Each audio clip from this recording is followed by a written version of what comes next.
नमस्कार दोस्तों, हम लेकर आ चुके हैं आप लोगों के लिए 20 मिनट में शाम की 50 ताज़ा और बड़ी खबरें हैं। बताएंगे दोस्तों आखिरकार क्यों प्रधानमंत्री नरेंद्र मोदी के ऊपर भड़क गए संजय सिंह बोले ये सब कुछ बीजेपी का षड्यंत्र है केजरीवाल के खिलाफ। आखिरकार क्यों दोस्तों राहुल गांधी ने प्रधानमंत्री पर फिर से बोला हमला। राहुल गांधी बोले देश को बांट कर राजनीति नहीं की जा सकती, देश तभी विकास करेगा जब देश में भाईचारा होगा। आखिरकार क्यों दोस्तों भारतीय जनता पार्टी के खिलाफ टीएमसी ने खोल दिया मोर्चा। कहा रिश्वत देते हुए साफ साफ पकड़ा गया है बीजेपी का नेता। जब अंदर घुसा तो हाथ में पैकेट था, बाहर निकला तो नहीं था। और क्यों दोस्तों जिस जज ने केजरीवाल की बेल कैंसिल किया अब उस जज के ऊपर उठ रहा है ज़ोरदार सवाल, क्योंकि उन्हीं जज ने दोस्तों संजय सिंह की बेल कैंसिल कर दी थी और संजय सिंह के खिलाफ, जबकि दोस्तों ईडी के पास कोई सबूत नहीं था। तो बताएंगे आखिरकार कुछ जजों पर क्यों सवाल उठते रहते हैं। तमाम मुद्दों पर होगी बात, लेकिन उससे पहले अगर आपने अब तक हमारे चैनल को सब्सक्राइब नहीं किया है जल्दी से कर लीजिए। पास में घंटी आएगी, इसको भी दबाइए ताकि हर वीडियो की जो अपडेट है वो आप तक पहुंच पाए। दरअसल दोस्तों आपको बता दें चले बीजेपी के ऊपर जमकर भड़कते हुए नजर आए दोस्तों जो है यहाँ पर राहुल गांधी बोले देश का विकास तभी हो सकता है जब देश में भाईचारा हो। राहुल ने कहा देश में दरार डालकर या देश में अपनों को लड़ाकर कभी भी हम विकास नहीं कर सकते। दोस्तों इस राहुल गांधी की बात इसलिए सही सटीक बैठती है, आपने देखा होगा जितने भी बड़े देश हैं जो आज कहीं ना कहीं काफ़ी अच्छे हैं हमसे उसमें कार्यकाल में, उसमें आपने देखा होगा अमेरिका कितना शक्तिशाली देश है, वहाँ धर्म के आधार पर कोई लड़ाइयाँ नहीं होती है। लेकिन हमारे इंडिया में धर्म के नाम पर बाकायदा लड़ाइयाँ करवाई जाती हैं, चाहे हिंदू मुसलमान हो सिख ईसाई हो, इस तरीके के मुद्दे उठाए जाते हैं। लेकिन सबसे ज़्यादा अगर प्रधानमंत्री नरेंद्र मोदी कोई वोट दिलाता है तो वो है मुसलमान, क्योंकि भाई अगर मुस्लिम ना हो तो प्रधानमंत्री की राजनीति कैसे चले। मुसलमान के कंधे पर बंदूक रखकर चलाना पीएम नरेंद्र मोदी की पुरानी आदत है। मान लीजिए कोई भी विपक्ष पार्टी है, प्रधानमंत्री उसको मुस्लिम लीग से जोड़ डालते हैं। आपको बता दें चले दोस्तों अरविंद केजरीवाल को बेल ना मिलने के ऊपर भड़के संजय सिंह ने बीजेपी को जमकर लपेटा। संजय सिंह ने भारतीय जनता पार्टी के ऊपर जमकर बोला बड़ा हमला। संजय सिंह बोले जाहिर सी बात है दोस्तों अरविंद केजरीवाल को बेल ना मिलने के ऊपर संजय सिंह ने भड़ास निकाली। संजय सिंह ने कहा कि फ़िलहाल कभी कभी न्याय मिलने में देर होती है, लेकिन आपको बताते चले कल जब केजरीवाल को बेल नहीं मिली तो बीजेपी काफ़ी खुश हुई और कहा कि देखो भाई अरविंद केजरीवाल जो बार बार कहते फिर रहे थे कि उनकी गिरफ्तारी इनलीगली हुई है, वो बिल्कुल भी नहीं हुई। दरअसल दोस्तों कुछ जज ऐसे हैं जिनके ऊपर सवालिया निशान उठी जाते हैं, वो चाहे कैसा ही फैसला दें, क्योंकि उनके जो फैसले होते हैं वो ज़्यादातर बीजेपी के पक्षकार होते हैं। क्योंकि आपको बताते चले दोस्तों कल जब ये फैसला आया तो जो जज थी जस्टिस सोना शर्मा दोस्तों, उन्होंने एक बात कही। उन्होंने कहा कि फ़िलहाल आप बार बार कह रहे हैं कि आपकी जो गिरफ्तारी है वो गलत तरीके से हुई है, लेकिन उन्होंने आपको बताते चले जस्टिस स्वर्णकांत शर्मा जी जो हैं उन्होंने कहा कि फ़िलहाल ईडी पर ये सवाल नहीं उठाया जा सकता कि उसने लोकसभा से पहले आपकी गिरफ्तारी क्यों की। ईडी एक अलग निष्पक्ष जांच करती है, उसका केंद्र सरकार से कोई लेना देना नहीं है। क्योंकि मनु सिंह भी जो है दोस्तों उन्होंने कहा था दलील में कि भैया ये जो जज हुई है गिरफ्तारी ये इलेक्शन को लेकर हुई है, ताकि क्योंकि केंद्र सरकार चाहती है कि अरविंद केजरीवाल किसी भी तरीके से प्रचार ना कर सकें। लेकिन दोस्तों लगता है जस्टिस स्वर्णकांत शर्मा जी ये भूल गई हैं कि 95% जो नेता हैं अब तक जेल में वो विपक्ष के नेता हैं जिनको ईडी ने गिरफ्तार किया है। तो फिर दोस्तों जस्टिस स्वर्णकांत शर्मा न सिर्फ ईडी को ये कहकर दोस्तों बढ़ावा दे रही हैं, बल्कि ईडी को और मजबूत करने का काम भी कर रही हैं। आपको बताते चलें इसमें उन्होंने कहा कि ईडी ने हमारे पास कुछ ऐसे पुख्ता सबूत पेश किए हैं जिसके बल पर ये साबित हो जाता है कि अरविंद केजरीवाल भी इस घोटाले में, मतलब ये जो शराब घोटाला हुआ है इसमें शामिल थे और उनकी तरफ से भी इसमें प्रतिक्रियाएँ की गई।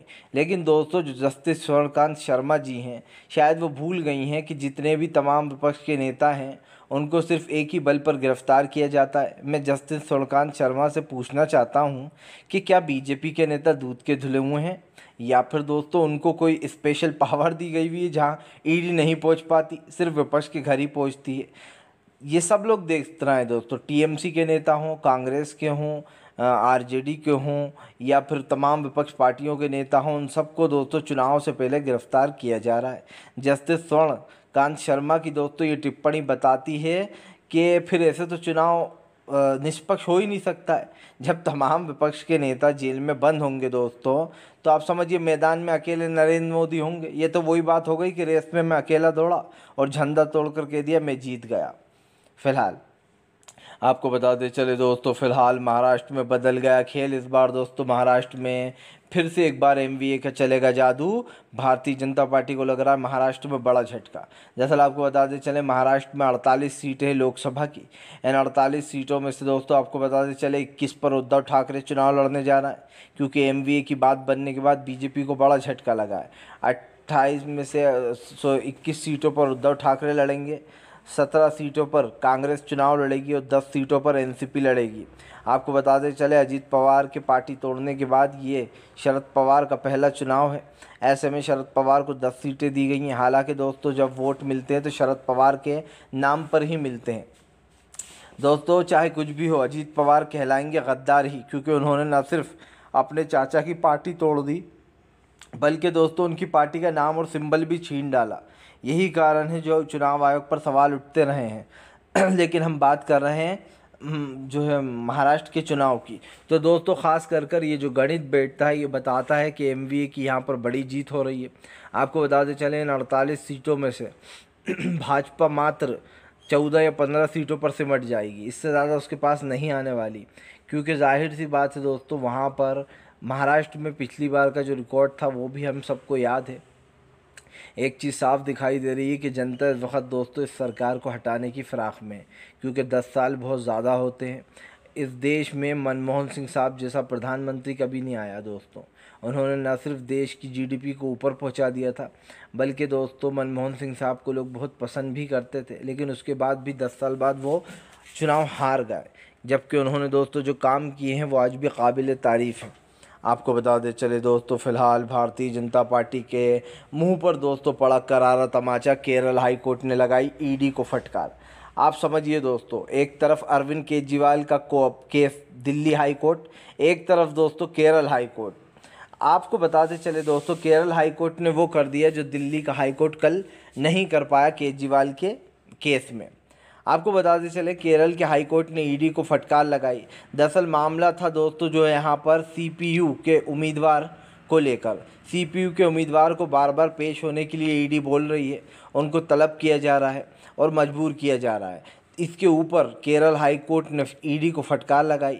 ईडी को फटकार लगाते हुए जो है डॉक्टर थॉमस ऐसाक को लेकर सुनवाई हो रही थी। डॉक्टर थॉमस को लेकर ये सुनवाई थी, सीपीयू के नेता हैं, उनको लेकर कि जानबूझकर बार बार उन्हें परेशान किया जा रहा है ताकि दोस्तों चुनाव न लड़ पाएँ और ईडी उनको पेश करके तलब करवा कर गिरफ्तार कर ले। लेकिन वो ईडी के सामने पेश नहीं हुए। इसी को लेकर ईडी हाई कोर्ट पहुंच गई केरल के, जिसके बाद केरल हाई कोर्ट ने फटकार लगाई। केरल हाई कोर्ट ने कहा कि फ़िलहाल चुनाव से पहले इस तरीके से किसी कैंडिडेट को परेशान करना और उसे मजबूर करना कि वह आकर जो है यहाँ पर पेश ही हो, ये गलत है। इस चीज़ को लोकसभा के मतलब चुनाव के बाद देखना चाहिए था और बार बार उनको परेशान करना बंद करना चाहिए ईडी को। ईडी को फटकार लगाते हुए साफ ही आदेश दिया है कि चुनाव से पहले विपक्ष के नेता को ऐसे तंग करना और परेशान करना ये सही नहीं है। आपको बताते चले दोस्तों, यही बात अगर दिल्ली हाई कोर्ट कहता तो कितना अच्छा लगता। कि सब जानते हैं दोस्तों कि जिस केस में संजय सिंह को इतने दिन तक सज़ा भुगतनी पड़ी, लगभग 6 महीने मानकर चलिए। और दोस्तों ये तो खैर कल सब तैयार थे कि दोस्तों ये जो जज हैं जिनके पास केस गया था केजरीवाल का, ये बेल कैंसिल ही करेंगी केजरीवाल की। मतलब जो भी उनका मैटर था, हालांकि केजरीवाल ने बेल नहीं मांगी थी, उन्होंने कहा था कि उनको इनलीगली गिरफ्तार किया गया है। लेकिन दोस्तों वो जो जज थी उन्होंने संजय सिंह की भी बेल कैंसिल कर दी थी। उनसे उम्मीद यही थी, जैसे कि मैंने पहले भी कहा दोस्तों, कई जज सवालिया निशान पर रहते हैं विपक्ष की और जनता की। जज साहब पर सवाल इसलिए उठते हैं दोस्तों क्योंकि जो फैसले होते हैं वो हमेशा बीजेपी के पक्ष में ही जाते हैं या फिर ईडी सीबीआई के पक्ष में। तो आप समझ सकते हैं कि ऐसे जजों की एक लिस्ट बन चुकी है जिसके ऊपर जनता को बिल्कुल विश्वास नहीं है। मैं ये नहीं कहता कि उनका फ़ैसला गलत है दोस्तों, यह सही है, वो उनका फ़ैसला है। जो भी उनके पास सबूत होंगे जो या फिर जो उनकी सोच होगी उसके आधार पर उन्होंने दिया, मैं फ़ैसला गलत नहीं कह रहा हूँ। लेकिन दोस्तों कुछ जज ऐसे हैं जिन पर जनता भरोसा नहीं करती और शायद ख़ुद पार्टियां भी नहीं करती, क्योंकि उन्हें पता होता है कि यहाँ हमारी बेल जाएगी तो कैंसिल ही होगी और वहाँ पर सीधी सी बात है कल भी वही हुआ। यही कारण है जो दोस्तों अब केरल हाई कोर्ट की तारीफ़ हो रही है कि इस तरीके से ईडी को फटकार लगाना चाहिए कि भैया ठीक है गिरफ्तारी करना है आप करो, लेकिन कम से कम दोस्तों चुनाव के वक्त इस तरीके की चीज़ें करना, ऐसे तो फिर मैदान में अकेले नरेंद्र मोदी होंगे, कोई और दिखेगा नहीं। आपको बताते चले दोस्तों फिलहाल भारतीय जनता पार्टी के ऊपर जमकर भड़कती हुई नजर आए दोस्तों जो है यहाँ पर अखिलेश यादव। अखिलेश ने बीजेपी को फिर से लपेटा। दरअसल आपको बताते चले अखिलेश यादव ने फिर से बीजेपी को लपेट लिया। अखिलेश यादव का कहना है इस बार जो है यहाँ पर तमाम लोकसभा की सीटें इंडिया गठबंधन जीतने जा रहा है। अखिलेश ने कहा जिन लोगों ने 400 पार का नारा दिया है वो 400 हार कर बैठने वाले हैं। यही नहीं, अखिलेश यादव ने यह भी आरोप लगा दिया कि बीजेपी बहुत जल्दी सत्ता से बाहर जाने वाली है और ये सब लोग जानते हैं। दरअसल दोस्तों भारतीय जनता पार्टी को लेकर तमाम विपक्ष का मूड जो मिजाज है वो बदला बदला सा सब जानते हैं कि बीजेपी ने लोकतंत्र को लेकर जो चीज़ें की हैं उसको लेकर विपक्ष लगातार भड़का हुआ है और ऐसे में एक बार फिर से भारतीय जनता पार्टी के ऊपर भड़ास निकाल दी है खास कर। लेकिन एक चीज़ तो साफ है दोस्तों कि आने वाले चुनाव में जीत जिसकी भी हो लोकतंत्र बचाएगा इंडिया गठबंधन। आपको बताते चले दोस्तों टीएमसी ने खोल दिया बीजेपी के खिलाफ मोर्चा। कहा भी जो लोग भी एनआई को सपोर्ट कर रहे हैं वो लोग जान लें कि बीजेपी का नेता हाथ में पैसे लेकर घुसता है और जब बाहर निकलता है तो उसके हाथ में पैकेट नहीं होता है। आपको बताते चले दोस्तों एनआईए के ऊपर भी आरोप लग रहा है कि पैसे खाकर अफसर काम कर रहे हैं और दोस्तों बीजेपी के कहने पर ये सब कुछ हो रहा है। दरअसल आरोप है कि ईडी के बाद जो है यहाँ पर पथराव किया गया है एनआई पर और दोस्तों जानबूझकर अब टीएमसी को घेरा जा रहा है। सब जानते हैं कि नरेंद्र मोदी दोस्तों तमाम विपक्ष को ख़त्म कर देना चाहते हैं। वो चाहते हैं देश में सिर्फ एक ही पार्टी हो, वन नेशन वन इलेक्शन हो जाए। कैसा हो जाए दोस्तों, वन नेशन वन पार्टी पूरा देश, के पूरे देश में बस बीजेपी ही बचे। और दोस्तों बीजेपी ये सपना बहुत दिनों से देख रही है। पहले उसने एक एक कर कर कांग्रेस की सरकारें गिराई और उसके बाद अब उसका निशाना विपक्ष पर है। एक एक करके विपक्ष की सरकारों को गिराना चाहता है। यही सारे षड्यंत्र दोस्तों नरेंद्र मोदी न जाने कितने लंबे समय से करते चले आ रहे हैं। और बात करते हैं लोकतंत्र की, जो लोग दोस्तों लोकतंत्र की बात करते हैं वो इस तरीके की घटिया हरकतें नहीं करा करते। मैं तो कहता हूं कि देश में एक ऐसा कानून बनना चाहिए कि एक बार जिसको वोट दे दिया, जिसकी सरकार बन गई 5 साल तक ना कोई एमएलए पार्टी छोड़ सकता है ना वो सरकार को बदल सकता है। तभी देश के वोट की रक्षा होगी भैया, चाहे वो कोई भी पार्टी का हो। इससे सभी को फ़ायदा होगा, चाहे बीजेपी हो, कांग्रेस हो, एनसीपी हो, आरजेडी हो, जेडीयू, तमाम दोस्तों देखिए एक बार जिस पार्टी से आपने चुनाव लड़ा आपको 5 साल तक उसके साथ रहना होगा। अगर आपको छोड़ना भी है तो 5 साल के कार्यकाल के बाद ही आप छोड़ सकते हो, दूसरी पार्टी में आप नहीं जा सकते। ऐसा कानून बनना चाहिए क्योंकि दोस्तों अगर हम लोग किसी को वोट देते हैं ये सोचकर कि ये 5 साल तक अच्छा काम करेगा, लेकिन बीजेपी आती है और सरकार गिरा देती है, तो दोस्तों ये तो एक तरीके से मजाक हुआ, वोटों का मजाक उड़ाना कि भैया आप जो है सीधा सीधा मजाक उड़ा रहा हो जो लोग वोट दे रहे हैं। तो ये चीज़ें तो होना चाहिए, वरना फिर कोई मतलब लोकतंत्र का रह नहीं जाता है। आपको बताते चले दोस्तों भारतीय जनता पार्टी के ऊपर जमकर भड़कती हुई नजर आई दोस्तों सुप्रीयो ने इतने प्रधानमंत्री को जमकर लपेटा। दरअसल आपको बताते चले सुप्रीयो ने इतने बीजेपी के ऊपर आरोप लगाया है कि बीजेपी सिर्फ बदले की राजनीति करती है।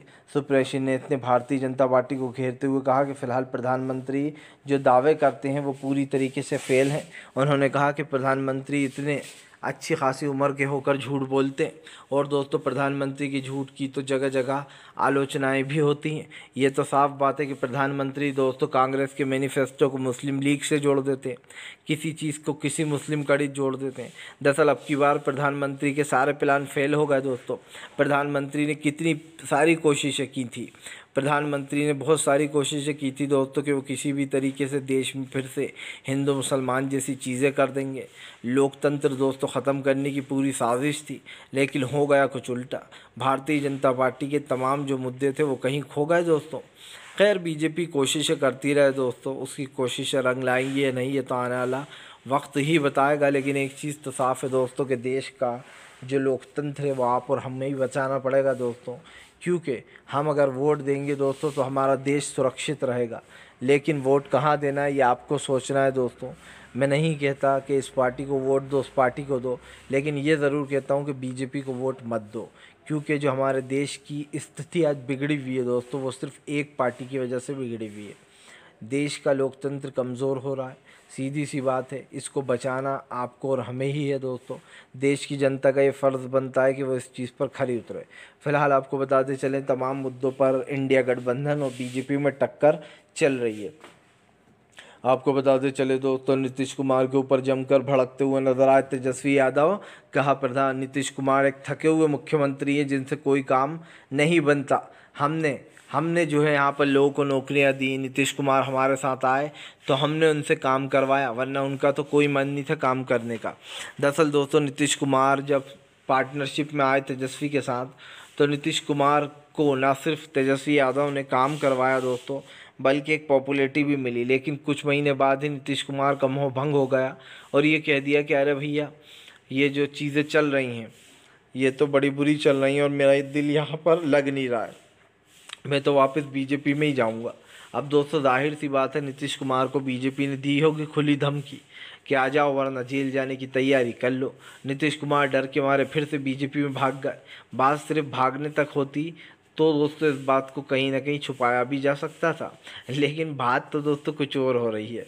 अब बात क्या है आप समझिए। देखिए, नीतीश कुमार हों या दूसरे बीजेपी के तमाम नेता हों, जिस तरीके की तल्ख़ टिप्पणियाँ इन लोगों के बीच में चलती हैं ये तो खैर समझ से बाहर है ही।